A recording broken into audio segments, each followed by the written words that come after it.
What can the Mavericks do to continue their turnaround as they've got some better play over the last few games? Here to talk about it with us today is our All City Network teammate and, of course, ESPN game and in-studio analyst, former Dallas Maverick legend. He is, of course, friend of the Dallas Mavs podcast, Tim Legler. Tim, what's going on? I'm good, man. My pleasure. Thanks for having me on. Good to see you as always. As the Mavericks, as we have this conversation ahead of the Mavericks take on the Miami Heat on Wednesday, we were going to look at the first 22 games of this season. Let's just start there because this team struggled out of the gates, has played a little bit better as of late. But let's just start with your overall evaluation for this team. 22 games, 7-15, 8 games under 500 as we have this conversation. About a couple of games out of the 10th spot in the West right now. What's been your overall thoughts on this team so far? I think about where I probably would have expected them to be if you know you're going to lose Anthony Davis and don't have Kyrie Irving. You just looked at their roster knowing that Cooper Flagg, who I have called a can't-miss star, and he will be, you just know it's going to take time. It's not like he's going to come into the league and start lighting you up for 20, 25 a night where you're building your offense around him. This league needs guys that can generate multiple defenders in their area. It's what makes offenses flow. You have to have that type of talent out there. Without those guys, it was going to be tough sledding for them. And we talked a lot about their defense. That's going to do so much in this league. It's going to keep you in games. But their offense was what was killing them early. And now Cooper Flagg is starting to get more comfortable offensively. You've gotten Anthony Davis back. So you sit here and look at this and the totality of it, you go, is this a vast underachievement to this point in the season, knowing that you didn't have Anthony Davis for all but 7 games, whatever it is he's played? No, I think it's about where they're supposed to be. And I think now you see signs that this thing could start to turn a little bit. They're going to be a lot more competitive here coming up. This is a team so far through their first 22, 23 games of the season, a team that's dead last in offensive rating, top 5, though, in defensive rating, a bottom 3 offensive team in the league, but yet and still the brightest spot for this team, Tim Legler, has been Cooper Flagg, who just won Western Conference Rookie of the Month, and during the months of October and November, averaging nearly 17 points per game, shooting over 46% from the field, and really has been good in the clutch. Was 4th in the NBA in clutch points, scoring 48 points in the clutch as the Mavericks have played a ton of such games so far this year. The last time we had the conversation, you said, look, give him about 15, 20 games, let his offensive maturity continue to grow. You'll start to see the aggressiveness. We're starting to see that, Tim, and it's paying off in a big way for the Mavericks, especially when they need him most down the stretch in ball games. Yeah, so a couple key things are happening for him. And number one, I think even games they lost earlier in the year, that he had the ball in his hands the last 6 minutes of the game is just such valuable experience. And as a rookie and the youngest player in the NBA, you're going to struggle to finish some of those games and make the plays you need to make. It doesn't matter. It's like going through the experience of it, that level of importance as an NBA player, that's going to pay off later. So I think that allowed him to get even more confidence and more comfortable, even on the nights he failed, like late in games, to play as well as he wanted to. Because now he's starting to play better down the stretch. He's starting to become more efficient. The 3-point shot is still a struggle. And I said that from the beginning it was going to be. And it'll turn, I think, at some point. It might not be this season, but at some point it's going to turn. I still think I'd like to spend a couple months with him in the summer and see if I could work out some kinks with some of the things I think with his finishing shots and his mechanics. I think there's still something there that can be corrected. But regardless of that, early in the year, that was a shot you wanted him to take. You knew that wasn't going to be a high-level shot for him. He was having a harder time operating in the areas of the floor that were good for him. A lot of it because the game was happening faster. He's young, a lot of pressure, man, scrutiny, number 1 pick, all that. He wanted it so badly, trying to make too much happen when he gets the ball. The game's starting to slow down and settle down for him. So even though the 3-point shot is still the weakness in his game offensively, he's now getting to his spots and finishing plays at a much higher rate. The efficiency has gone through the roof. And so now you're seeing what everybody expects Cooper Flagg to be, really the rest of this year, and then sky's the limit going forward. He's putting it together, man. He's comfortable. He's also gotten more help lately. Getting Anthony Davis back is a huge thing. Ryan Nembhard's been great lately. So he's gotten some help, but more than anything, it's about Cooper Flagg's development. This entire season is I think ultimately, even with AD and Kyrie and whatever happens down the road, make the playoffs, not playing team, not whatever. This really is going to be judged by, did we make sure 100% we drafted the right guy, and is he going to be a franchise player one day? And I think that's really what this is about. And you're starting to see really progressive steps in that direction here over the last few weeks. Led the NBA in the months of October, November in clutch field goal percentage, shooting 56% in the clutch with a minimum of 30 field goal attempts in the clutch. So he's coming through big time, setting numerous records, become the youngest player to score at least 35 points in a game, become the youngest player in NBA history to have at least 10 assists in a game when he had the 11 in a losing effort against the Los Angeles Lakers. And you talked about him operating in space a little bit more.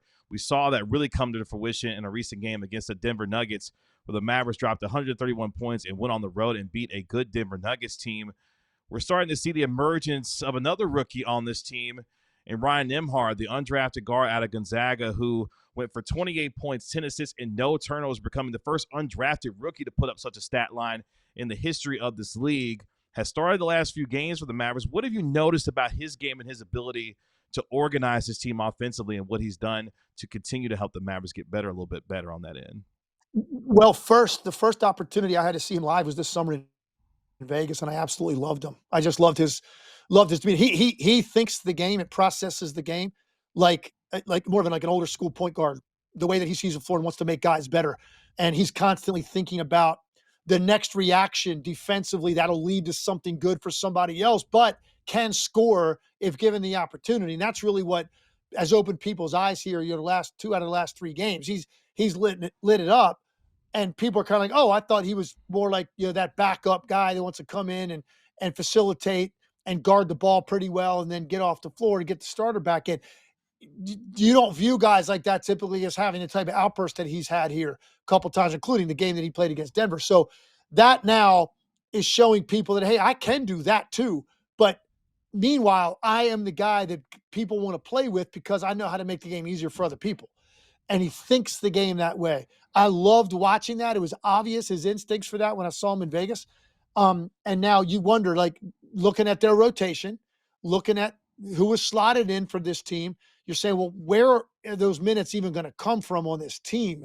The opportunity has presented itself, and he has jumped all over it. And I love those kind of stories, man, because you don't know how long that door is going to stay open, and you better capitalize on it, or they could shut on you for a while. And you'll get another opportunity at some point down the road because it's a long NBA season. He took advantage of this situation, and now he's played himself into like a different way that we view him going forward. So kudos to him. He's been absolutely sensational. 12 for 14 against Denver. It was just, terrific, and gave them exactly what they needed in a high-scoring game. Both Nembhard brothers making a way for themselves in this league. Of course, his brother Andrew playing for the Indiana Pacers. Ryan making a name for himself here in Dallas, becoming quickly a fan favorite as he's continued to play well for this team. Because as we start to look forward to him, we're a couple of months away from the NBA trade deadline. A lot of noise around this team about what the direction of this organization should take, given the fact that Kyrie Irving still hasn't come back. They're trying to get guys healthy, but more importantly, the emergence of a rookie in Cooper Flagg has really given a view of what the future could look like for this team. And does it include someone in Anthony Davis, who had 32 points, 13 rebounds, and looks really good against the Denver Nuggets as he continues to work back from that left calf injury? If you're running this team, you're looking at the direction overall as you look 2 months ahead to the trade deadline. What are you doing with this team, whether it be Anthony Davis or otherwise, to either improve this team or take this team in a different direction, given where they are right now? Well, I think now that Anthony Davis is back, looked as good as he did the other night. Look, and we know that, his history and his track record say, being back could be tenuous for Anthony Davis. We know that. He's had a lot of stuff that he has dealt with. He's back. He immediately reminds you of the all-around presence that he is, and the way he can take over a game, the way he affects the game on both ends. Cooper Flagg really just taking huge leaps forward in the last couple of weeks. Kyrie is sitting out there lurking. At some point, he's going to reemerge. What the trading of Luka Doncic did to the city, to fan base. It looked like the organization when AD got hurt again. I think it's almost like you want to give this opportunity everything to see if this can pan out. And so I don't know that you're making any decisions right now. Anthony Davis just got back. Trading deadline is 2.5 months from now, or a little over 2 months from now. You got plenty of time to see how this pans out. I'd say you let Anthony Davis ride out this month, see if he can stay on the court. Cooper Flagg continues to be a great running mate with him, knowing that one day you hand the keys over to Cooper Flagg down the road. What's that going to look like? Give it a month. See what happens after the first of the year and where they're looking now and how much improvement they have made. Is Anthony Davis still on the court? Is he still upright? And at that point, you're going to get a more concrete understanding of when you're going to see Kyrie Irving. Because right now it's still very vague. A lot of different reports out there about that. I would ride this out right now and see what the next month looks like. Get to the first of the year, see where you're at. Where's Kyrie? That will determine, I think, for you, the path of this team. I don't think it's even something you got to worry about making a decision on right now if you're an NBA team. The trade will be there if you want to make it down the road. Let's see what we have first here. Especially, there's no telling if Cooper Flagg has grown this much in the last 2 weeks. Where will Cooper Flagg be 15 games from now? So I think that's what you want to look at if you're the Dallas Mavericks. And that's a perfect way to get me to my last question, because as we start to look forward for this team, what does that improvement start to look like? As we mentioned, a team that's top 5 in defense, but still in the bottom of a lot of different offensive categories. In your mind, what does that next 15 to 20 games look like in terms of improvement to give them a better and clearer picture on what direction they could potentially take? I think the defense continues to be top 5. You need to see that. Now that with Anthony Davis back, and if he stays back, that should be there. Now you start to improve those offensive metrics. The more efficient Cooper Flagg gets, having Anthony Davis out there, who's a very efficient player, is going to make Cooper Flagg more efficient.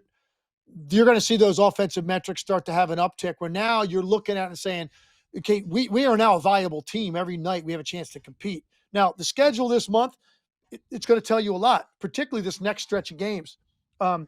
You got Miami on Wednesday. They're a very difficult team to play against. Number 1 in pace. Like, you better be ready to strap them up defensively. If they can put a defensive night in against a team like that and hold them down and impose their will against them, that's a great sign. At OKC, obviously tough. Houston, Brooklyn, Utah, you had a couple of the more bottom feeder type teams in the league, but Utah's a team that can light you up.